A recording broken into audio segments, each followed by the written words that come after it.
जय श्री राम दोस्तों, स्वागत है आपका श्री रामचरितमानस कथा में।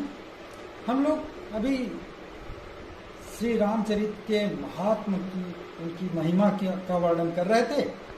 आज हम उसी को आगे बढ़ाएंगे और फिर और भी बात करेंगे मानस निर्माण की तिथि और मानस का रूप और उसका महात्म, उसका वर्णन करेंगे। तो चलिए शुरू करते हैं।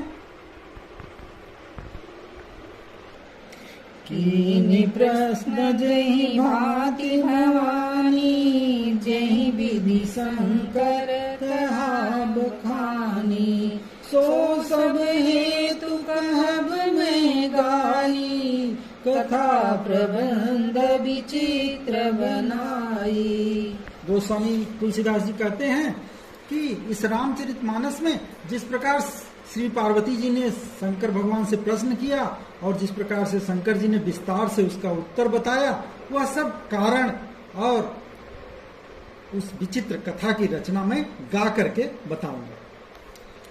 जहि यह कथा सुनी नहीं होई, जनि आचरज करे सुनि सोई।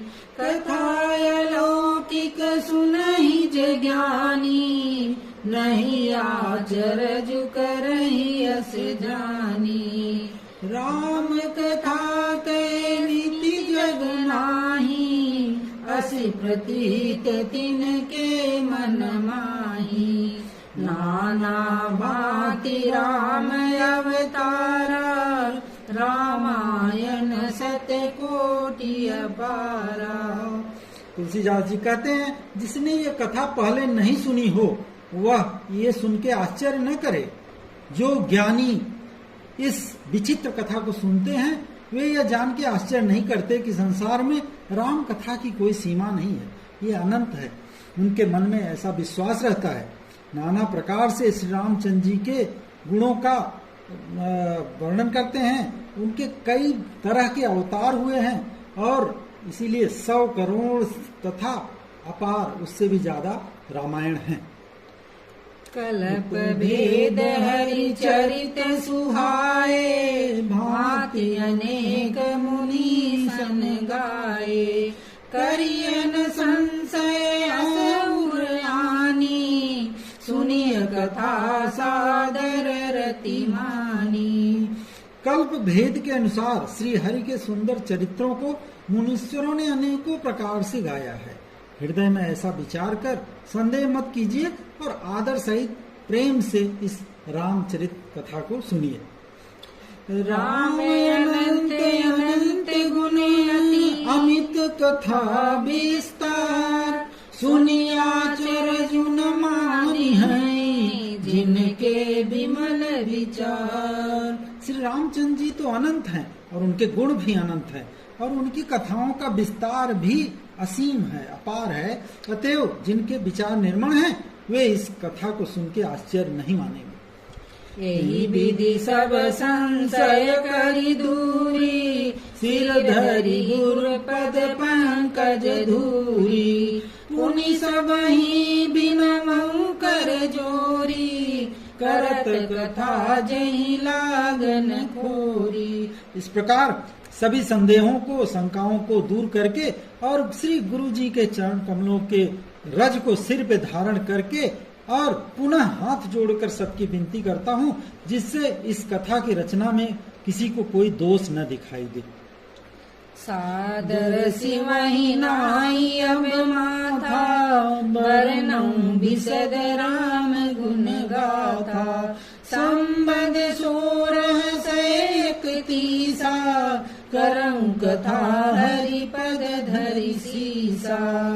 तुलसीदास जी कहते हैं, अब मैं आदर पूर्वक भगवान शिव को सिर झुका के श्री रामचंद्र जी के गुणों की निर्मल कथा कहता हूँ और श्री हरि के चरणों पर सिर रख करके ये संवत 1631 में इस कथा का आरंभ करता हूँ। अर्थात इस रामचरितमानस की रचना संवत 1631 में तुलसीदास जी ने किया है। उन्होंने खुद ही अपने हाथों लिख रखा है। नौमी भौम बार मधुमासा, अवधपुरी यह चरित प्रकाशा। जहि दिन राम जन्म श्रुति गावहीं, तीरथ सकल तहाँ आवहीं। चैत्र मास की अर्थात चैत्र महीने की 9वीं तिथि को मंगलवार है, 1631 में मंगलवार का दिन था। श्री अयोध्या जी, जो अयोध्या स्थान है जहाँ पे कि श्री रामचंद्र जी का जन्म हुआ है, अयोध्या में यह चरित्र प्रकाशित हुआ। जिस दिन श्री राम जी का जन्म होता है, वेद कहते हैं उस दिन सारे तीर्थ वहीं अयोध्या में चले आते हैं। असुर नाग खग नर मुनि देवा, आई करहि रघुनायक सेवा। जन्म महोत्सव रचहि सुजाना, करहि राम कल कीरति गाना। उस दिन राम जन्म जिस दिन होता है, रामनवमी के दिन, असुर नाग पक्षी मनुष्य मुनि और देवता सब अयोध्या जी में आके श्री रामचंद्र जी की सेवा करते हैं। बुद्धिमान लोग उनके जन्म का महोत्सव मनाते हैं और श्री राम जी के सुंदर कीर्ति का भी गान करते हैं।